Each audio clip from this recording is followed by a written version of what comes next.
Vamos a compartir su palabra, hermanos. Qué bueno es que cada vez haya más gente, hermanos, Amén, amén. que se den cita para orar. Aleluya. Sí, Señor. Amén, amén. Porque es bueno orar al Señor. Amén, así es. Porque si somos cristianos tenemos que orar. Sí, así es, mi Dios. Me alegro de verdad, contento, bendecido de ver cada vez más hermanos que venimos el día viernes cuando partimos. Hace como 2 años atrás, 1 o 2 años, el tema de la oración, llegábamos poco, pero el Señor después transformó el día de oración en un culto y es de grande bendición, hermano. Así que aprovechemos lo que Dios nos da y alegrémonos, gocémonos en la casa del Señor, porque yo no sé si usted se alegra, pero yo me alegro de verlo a usted, ¿cierto? De venir y compartir con los hermanos, orar junto a los hermanos, porque dice la Biblia que ahí Dios envía bendición y vida eterna. Y Dios habita donde hay alabanza. Dios habita las alabanzas de su pueblo. Así que tómese todo, mi hermano Alex, que es el único que está ahí para ir. Dios bendiga a mi hermano Alex. Estamos, como les decía, contentos, bendecidos, alegres, y vamos a compartir su palabra porque me dijeron que era breve. Vamos a intentar de ser breve, no sé si es posible con un predicador, ¿cierto? Pero vamos a intentar de ser breve en la palabra. Amén. Libro de Hebreos, capítulo 11.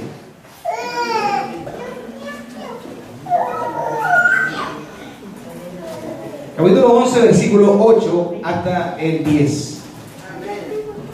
Libro de Hebreos, capítulo 11, versículo 8 hasta el 10. Si usted lo encontró, nos ponemos en pie y leemos la palabra en el nombre del Padre, del Hijo y del Espíritu Santo. Amén. ¿Lo encontró? Amén. Dice así su palabra. ¿Por qué cosa? Por la fe. ¿Quién? Abraham, siendo llamado, obedeció para salir al lugar que había de recibir como herencia, y salió sin saber a dónde iba. Por la fe habitó como extranjero en la tierra prometida, como en tierra ajena, morando en tiendas con Isaac y Jacob, coherederos de la misma promesa, porque esperaba la ciudad que tiene fundamentos, cuyo arquitecto y constructor es Dios. Amén. Tome asiento, hermano. Vamos a pasar inmediatamente a los porotos. No nos vamos a dar nada tanta vuelta. ¿Quién quiere comer poroto? Gloria a Dios. A mí me gustan los porotos, ¿cierto? Es que hay algunos que no les gustan los porotos, se hinchan. Entonces, a mí me gustan los porotos, vamos a comer porotos. Hermano, gloria a Dios. Entonces, hermano, aquí dice la palabra de Dios que está hablando de los héroes de la fe en general, y en particular habla de algunos casos de hombres de fe, como por ejemplo Abraham. Habla más adelante sobre Moisés, habla sobre Enoc, sobre Noé, hombres de fe que dejaron todo para poder servir a Dios. Porque una característica de un hombre de fe es que deja todo para servir y buscar a Dios, ¿cierto? Porque no podemos nosotros pensar en que podemos servir a Dios si es que estamos todavía con cosas, ¿cierto? Confiando en aquello que no proviene de fe. Por ejemplo, confiando en el trabajo, confiando en el dinero, confiando en nuestros familiares. No podemos nosotros decirnos ser hombres de fe cuando confiamos todavía en esas cosas.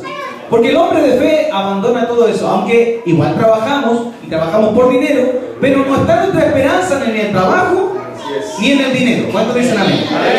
Nosotros, los que somos de fe, ponemos nuestra esperanza y nuestra confianza en Jehová de los ejércitos. Porque el profeta Jeremías dice: maldito el hombre que confía en el hombre, pero bendito el hombre que confía en Jehová. ¿Cierto? Entonces nosotros, nuestra esperanza no está puesta en nuestro jefe. El jefe, porque el jefe no es el jefe el que nos paga, el que nos contrató, pero Dios proveyó, ¿cierto? Tomó el corazón de ese jefe para que pudiéramos nosotros tener trabajo y pudiéramos ser contratados. Porque si yo le contara algunas experiencias que he tenido en mi vida laboral, reafirmo que es Dios quien toca los corazones de las personas, de nuestros jefes, para que podamos tener trabajo, ¿cierto? Y en el caso de los independientes, es Dios quien toca el corazón del cliente para que compre en su empresa. Entonces, en uno o en otro caso, es Dios quien provee. Siendo usted independiente o dependiente, ¿cierto? Usted tiene que saber que no tiene su trabajo porque sí o porque Dios o porque el jefe es bueno. No, sino que lo tiene porque Dios tocó el corazón de ese jefe o Dios tocó el corazón, ¿cierto?, de los clientes para que compren en su empresa. Amén. Entonces, en uno o en otro caso, nosotros somos hombres de fe. Por eso es que Dios pone aquí en el libro de Hebreos ejemplos de hombres de fe. Y ustedes mismos, entre nosotros mismos, hay mucha gente que podría dar testimonio de fe, de cómo consiguió ese trabajo de manera milagrosa. Yo me acuerdo, por ejemplo, de cómo consiguió mi hermana Carmen Gloria su trabajo a través de un concurso público que no tenía muchas posibilidades, pero Dios tocó el corazón de esa persona para que hoy día esté ahí trabajando. Y así, si empezamos a mirar cada uno de nosotros, todos podríamos dar un testimonio de fe, ¿cierto? Porque la verdad es que para que nosotros podamos ser gente de fe, implica renuncia. Renunciar a aquellas cosas en las cuales nosotros poníamos la confianza. Ya Mamón, el dinero, no es quien nos conduce. No es, ¿cierto?, donde nosotros ponemos la esperanza, sino que ni en el jefe, ni en la empresa, sino que en el Señor. Porque bendito el hombre que confía en Jehová. Aleluya, gloria a Dios. Entonces, cuando la palabra aquí nos habla de estos hombres de fe, la primera característica que tiene un hombre de fe es esa, que renuncia. Porque si usted mira, Moisés renunció. ¿A qué cosa renunció Moisés? A ser hijo de la hija de Faraón. Moisés renunció a una posición cómoda. Moisés renunció al palacio, a la buena comida, renunció al bistec de lomo todos los días. Renunció, a mí me gusta el bistec de lomo, entonces por eso lo pongo como algo rico. Renunció al bistec de lomo, renunció a qué cosa, lo pongo a usted lo que más le guste, a unos porotitos con, no sé, renunció a la comida más rica, a la mejor de las educaciones. Renunció, ¿para qué? Para irse al desierto y acudir a un llamado que ni siquiera él quería ir, pero Dios lo llamó. Pero Dios tocó su corazón, así como lo hizo con Abraham. Dios lo llamó, porque dice aquí lo que acabamos de leer: por la fe Abraham, siendo, ¿qué cosa? Lea conmigo, por favor, capítulo 11 de Hebreos, versículo 8. Por la fe Abraham, siendo llamado. El hombre de fe es llamado. Y lo que vemos aquí en estos ejemplos es que estos hombres renunciaron a su comodidad. En el caso de Moisés, renunció a qué cosa? A ser hijo de la hija de Faraón. Renunció a la mejor educación, renunció a la mejor comida, renunció a la mejor vestimenta, renunció a ese tipo de cosas para irse al desierto y para vestirse con harapos y andar con un palito y alimentarse quizás de qué cosa, pero renunció a todo eso.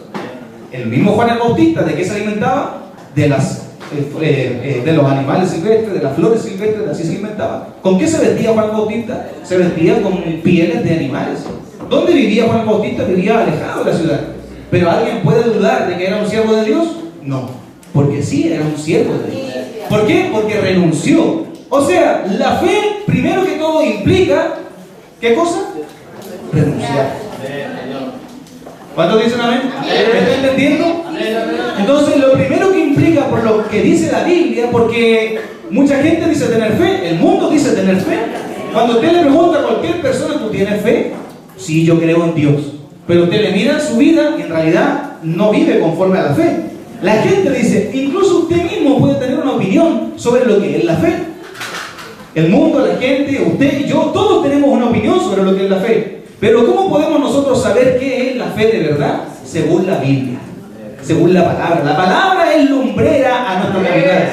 La palabra es lámpara a mi pie, lumbrera a mi caminar. caminar. ¿Y qué me dice la Biblia? Que lo que es la verdadera fe, primero, si yo veo los ejemplos de estos hombres de fe, porque yo no sé si en su Biblia, pero en mi Biblia dice, en el capítulo 11, dice la fe como título. Y la característica de estos hombres, de todos, de Enoc, de Noé, de Abraham, es que renunciaron a su comodidad, a su vida. Porque la fe implica tirarse a la piscina. La fe implica dejar la mentalidad mundana. Yo siempre le digo a los papás en el colegio, usted tiene que desapegarse de la mentalidad mundana. Porque el papá, ¿cuál es la mentalidad mundana? ¿Qué es lo que quiere un papá para su hijo? Lo primero que dice, yo quiero que mi hijo sea profesional. Y yo le pregunto, ¿para qué quiere que sea profesional? No, porque así va a tener una mejor posición y va a ganar más dinero. Ah, entonces lo importante es el dinero. Papá cristiano. Papá cristiano. Entonces yo le digo, hermano, usted está equivocado. Porque esa es una mentalidad mundana. El mundo piensa así. El mundo piensa, no, que mi hijo yo quiero que sea mejor que yo y que los títulos profesionales, que alcance una profesión para que pueda ser médico, abogado. ¿Y para qué? Para que gane harto dinero y no le falte nada a mi hijo y no pase hambre y eso y lo otro. Y resulta ser que cuando los papás se abocan a eso, se dedican solamente a eso, puede ser que el hijo sea abogado, ingeniero, arquitecto, médico, etc. Pero un pobre, miserable, desventurado, lejos de Dios. ¿Cuántos dicen amén? ¿Me está entendiendo? Esa es la mentalidad mundana. Entonces nosotros tenemos que sacarnos esa mentalidad mundana, hermano. Que cuesta que nosotros entender cómo es la fe. Pero porque la fe no es algo intelectual. La fe es algo espiritual. Porque el reino de los cielos es espiritual. Entonces yo le digo a los papás, no, pues hermano, ¿cuál es la mentalidad del reino de los cielos? Usted tiene que tener como objetivo, no que su hijo sea profesional, porque eso es una consecuencia de la fe.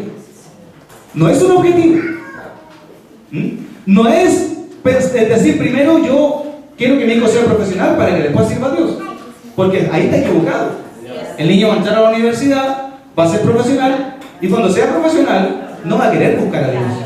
Se engaña a la familia, se engaña a usted, y si usted tiene esa mentalidad está rotundamente equivocado. Es la mentalidad mundana. ¿Cuál es la mentalidad cristiana? Entonces, pastor, me preguntan los hermanos. La mentalidad cristiana es lo que dice la palabra de Dios. Instruye al niño en su camino, y aun cuando fuere viejo no se apartará de él. Proverbio 22. Deuteronomio capítulo 6. Háblale al Señor cuando se levante, cuando ande por el camino y cuando se acueste, de quién lo sacó de Egipto. Entonces, ¿cuál es la mentalidad del reino de los cielos en términos educacionales? Que tu hijo sea un siervo de Dios primero. Aleluya.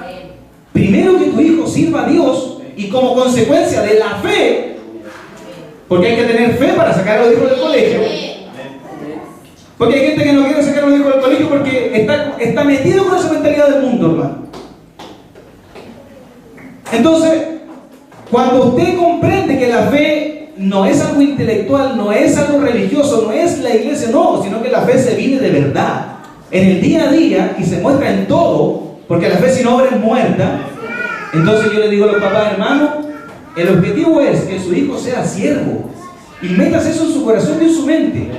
Lo primero es que su hijo busque a Dios, solo. Porque su hijo hoy día es pequeño, pero mañana va a crecer. Y él cuando sea grande va a tener que tomar la decisión de si sirve o no sirve a Dios. Y ahí, lo que usted siembra es lo que cosecha. Porque los papás después dicen, ¿y por qué mi hijo no busca a Dios? Y hay algunos pastores, pastores, no en nuestra casa, en otro lado, que privilegian el tema de la universidad y le dicen, sí, estudia nomás, hijo, y congrégate y no sé qué. El hijo estudia y después andan pidiendo que, por favor, hablemos con su hijo porque su hijo no está en la iglesia, no se congrega. Porque el objetivo estuvo mal ahí. Esa es la mentalidad del mundo. Nosotros, como hombres de fe, renunciamos a esa mentalidad. Se lo pongo como ejemplo en tema educacional. Porque vuelvo a repetir, ¿cuál es el objetivo? ¿Cómo piensa un papá cristiano? Mi hijo tiene que ser un siervo de Dios. Lo primero es que venga a la iglesia, es que se congregue, que busque a Dios. Y yo mismo le predico con mi ejemplo. Yo, como papá, vengo a la iglesia y le muestro cómo es el camino. Y lo educo, y lo educo, y venga a la iglesia y participo, y estoy ahí, me estoy comprometido como familia. Y como consecuencia de eso, le va a ir guiando a su hijo y le va a ir diciendo cuál es su vocación, para qué es bueno, el propósito que Dios tiene con cada uno de ellos. Porque el objetivo, porque el niño va a tener plata, a lo mejor sí, hermano. Si usted tiene como objetivo que su hijo sea profesional, probablemente sea millonario, pero ¿de qué le sirve el dinero si no es feliz? ¿De qué le sirve si tiene sus familias destruidas, separados, con hijos por todo el lado? ¿De qué le sirve ser profesional con dinero pero infeliz? Como en Suecia, la teoría sueca del amor. Si usted tiene tiempo, vea en YouTube ese documental, 20 minutitos, muy bueno. Son todos profesionales, pero todos solos, y mueren solos en los departamentos. Hay gente, me impactó, una persona 2 años muerta en su departamento y nadie se había dado cuenta que estaba muerta, porque como tenía cuenta bancaria, la cuenta bancaria se iban pagando todas las cuentas que tenía el hombre, estaba muerto solo. Los suecos son totalmente infelices, pero son profesionales. Tienen la mejor repartición de la riqueza, pero son infelices. ¿Eso quiere usted para su hijo? ¿Eso quiere usted para su familia? Que sean, porque eso es la mentalidad del mundo, por hermano. Para allá va el mundo. Entonces, como para todos van para allá, nosotros también vamos para allá como borregos. No, por eso dice, no os conforméis. No adquieran la forma del mundo. Esa mentalidad mundana, sáquela de su corazón y de su mente. Porque el verdadero siervo de Dios, de acuerdo a lo que vimos aquí en la Biblia, tiene algunas características. Y la primera característica de ellas es que el siervo de Dios renuncia a la mentalidad del mundo. Y los papás que están en el colegio y que están aquí presentes, yo les digo, permanezcan en la fe del Hijo de Dios, porque hay mejores frutos, hermano. Y hay algunos que me dicen, no, pero que ¿cómo eso? Es irresponsable sacar a los hijos del colegio. He visto al menos los frutos. Mi esposa estudió en casa, ella es profesional. José estudió en casa, es profesional. Pero lo más importante no es que sea un profesional. Lo más importante es que José tiene su casa, tiene su familia, tiene sus hijos. Lo más importante es eso, tan tranquilo. Yo tengo mi casa. Yo le decía el otro día al hermano Alex, mire, ¿sabe que yo no tengo dónde vivir, ni tengo dónde dormir, no tengo ni cama? ¿Y usted no me ha preocupado? No tengo ni cama, pero ¿cuál es mi felicidad? Mi felicidad es que estoy con mi familia. Hay otros que tienen cama, tienen 2, 3 autos, tienen todo, pero están solos, angustiados, tristes, pobres, miserables, divorciados, separados, infieles, esto no. Lo tienen todo, pero a la vez no tienen nada.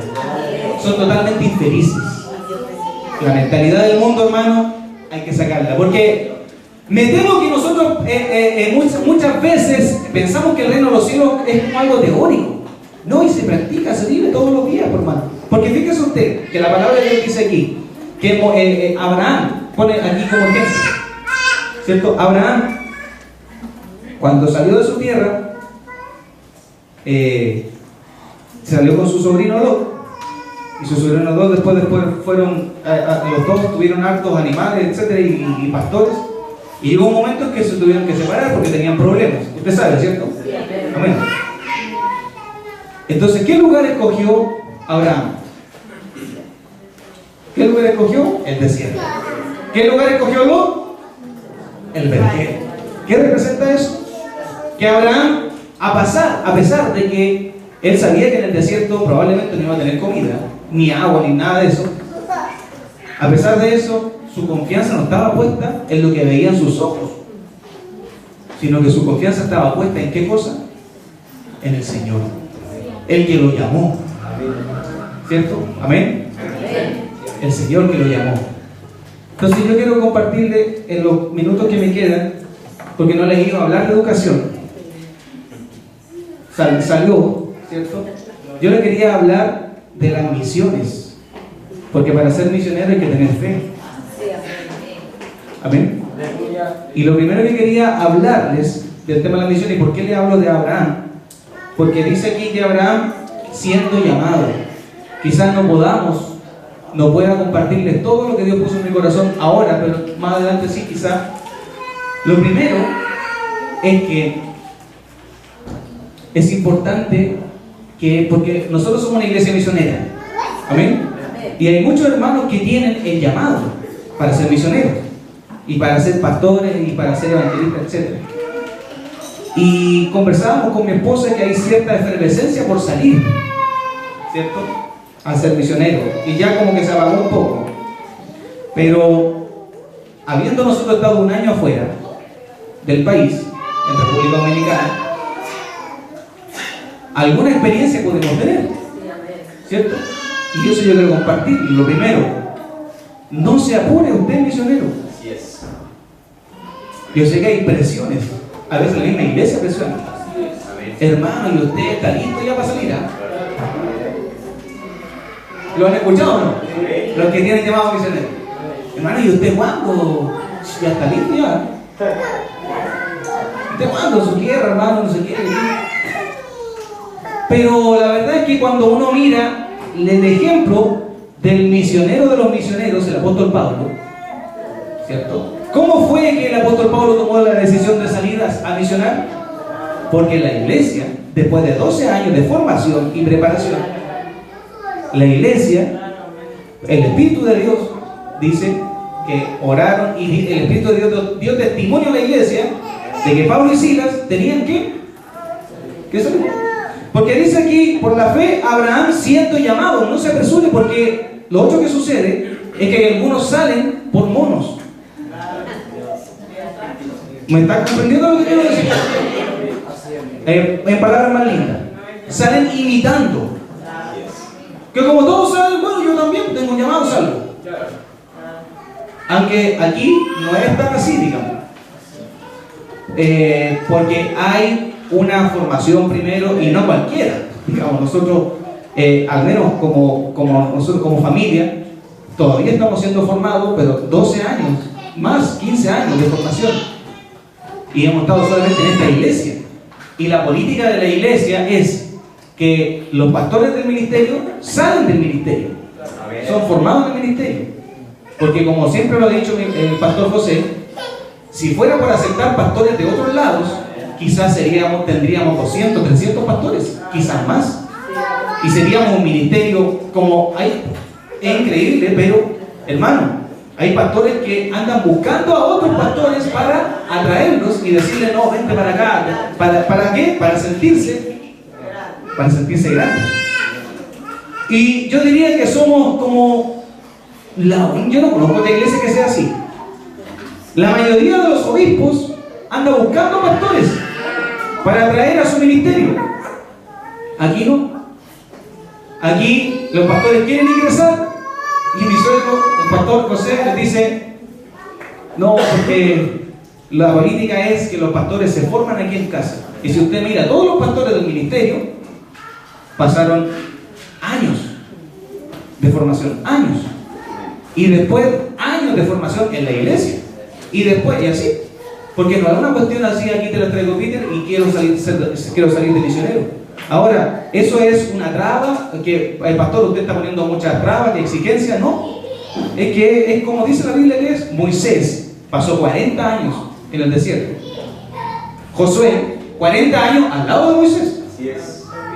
Y así, yo no veo que en la Biblia sea como, ya, estudiaste teología 2 años, pastor. Misionero, anda. Así es hoy día. Entonces, primero, no salga por mono. Porque Dios tiene un llamado para usted. Si hay algo que nosotros aprendimos, yo personalmente aprendí en República Dominicana, en mi caso yo no tengo, en los temas ministeriales, no tengo envidia de mi hermano. Si mi hermano es músico, es predicador y Dios lo usa, que bueno, a mí no me da lo mismo eso. Que bueno, siga adelante, avance. Pero de repente uno envidia, o no envidia, sino que le gustaría tener un poco la prosperidad del otro, del impío, como dice la Biblia. Pero Señor, mira esto impío, anda en la tremenda camioneta y nosotros que queremos no tenemos ni cama donde dormir, Señor.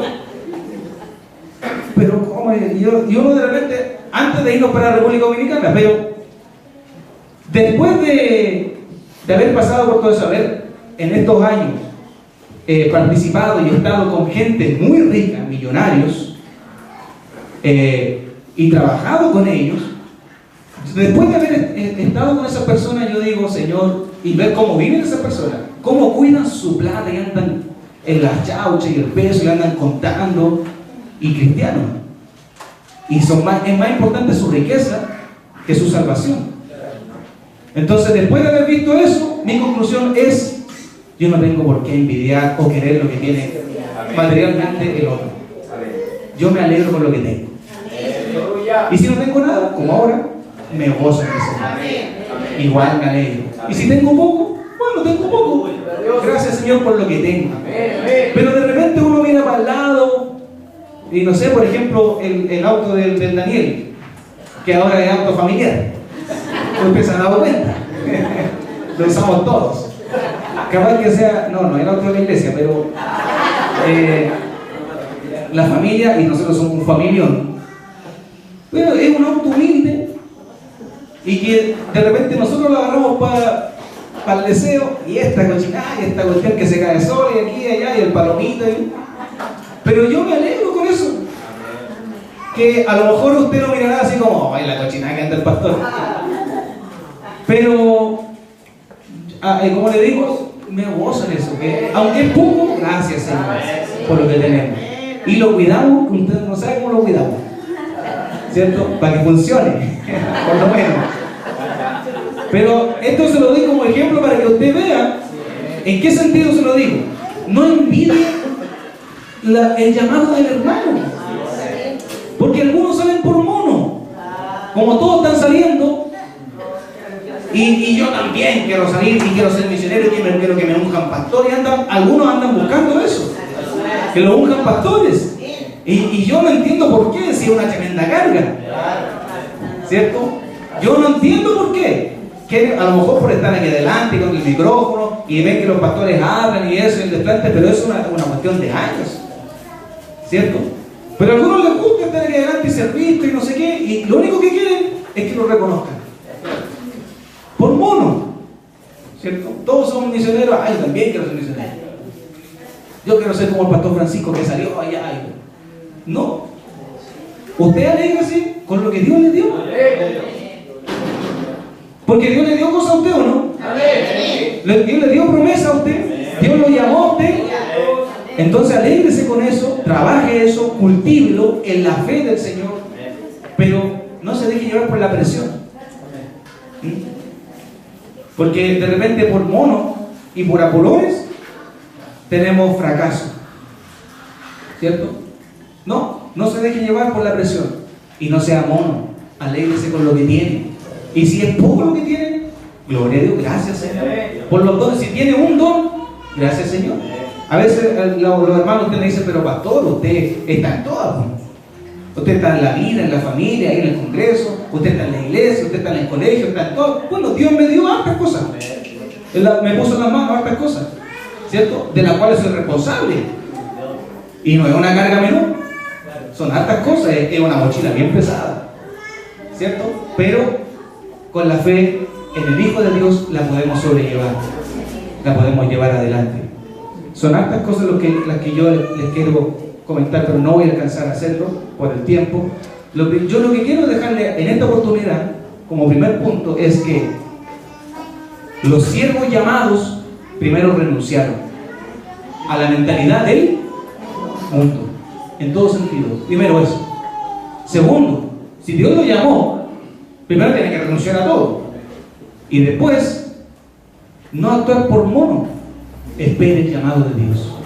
Espere. No se apresure. No ceda ante la presión. Oye, ¿está listo? No ceda ante esa presión. Déjese moldear, déjese tratar, déjese trabajar por el Señor. Amén. Póngase de pie. que podamos orar. Creo que fui en el tiempo que me dijeron que tenía que hacerlo. Y vamos a darle gracias al Señor. ¿Cuántos quieren darle gracias al Señor? ¿Está bendecido por la palabra? ¿Le bendijo la palabra?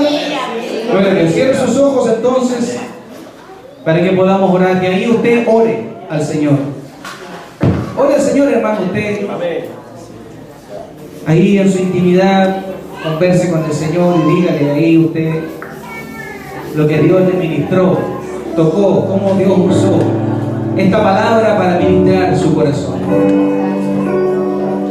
Amado Dios, en el nombre de Jesús, le damos gracias por su palabra eterna, Señor, que siempre nos bendice, Señor amado. Bendito Dios, gracias.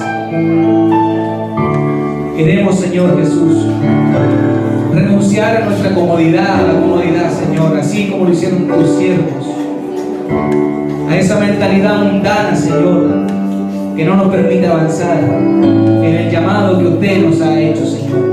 Que no nos dejemos llevar por las presiones, que no hagamos las cosas por envidia o por tener algún reconocimiento, sino que lo hagamos, Señor, en la fe, Señor, por fe, Señor bendito. Y saber que en este proceso, en este camino, usted forma nuestro corazón, Señor. Usted nos trata, Señor, nos bendice. Usted nos cambia, Señor.